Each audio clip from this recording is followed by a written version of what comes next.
Hello, my name is Paul Pablovich. Welcome to AES. In this video, we're going to be discussing the importance of documents and timelines for the one-time closed construction loan.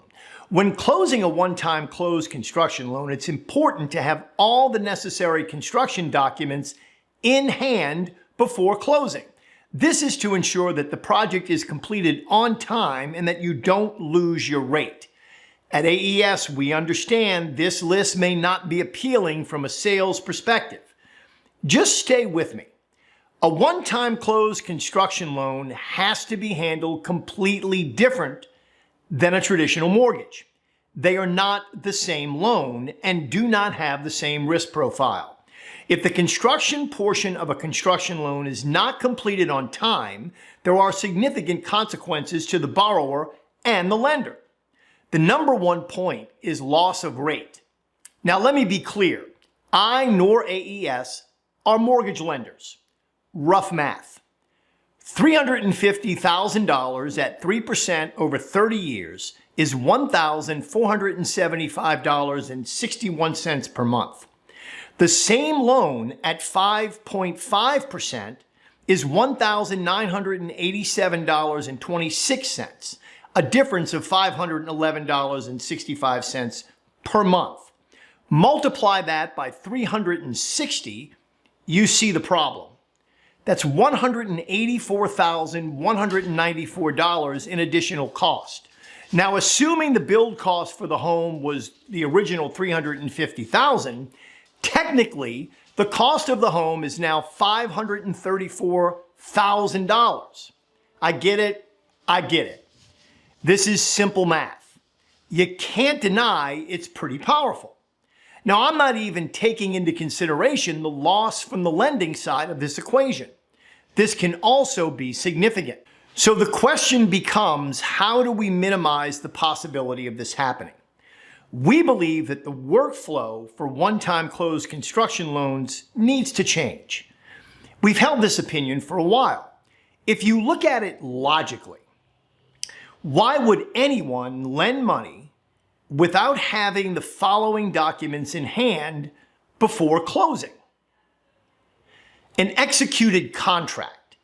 Now, this document outlines the scope of work, costs, and timelines for the construction project, as well as any contingencies and payment terms. It also outlines the builder and borrower responsibilities. The timeline needs to be expressed based on the projected closing date. It's also a good idea to add a loss of rate responsibility clause for the builder in this document.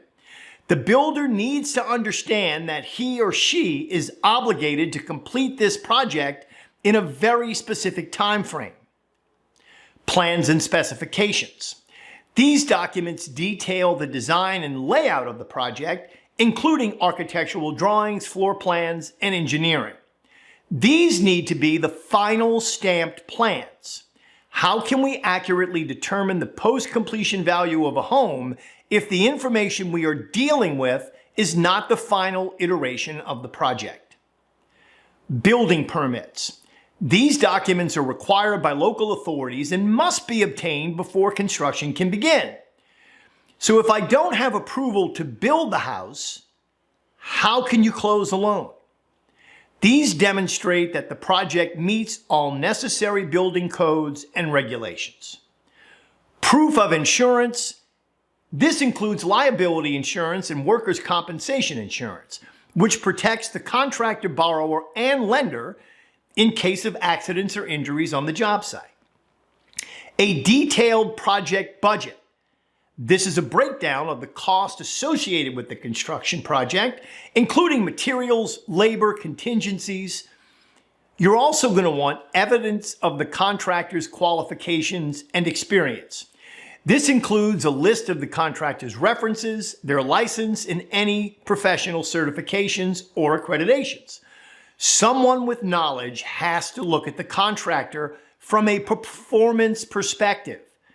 You may be current with all your vendors and have an 800 credit score.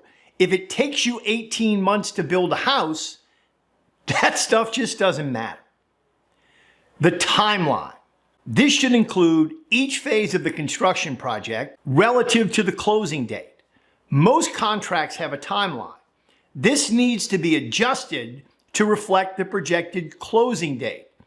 We go as far as to not close an OTC loan unless the builder is scheduled to break ground within 30 days of the closing. Okay, so that's a lot. You may already be practicing these policies, and good for you.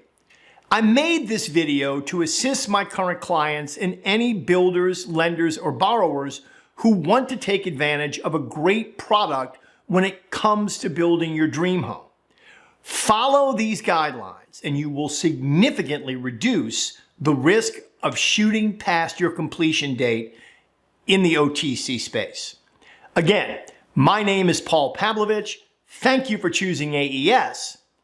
I'll see you next time.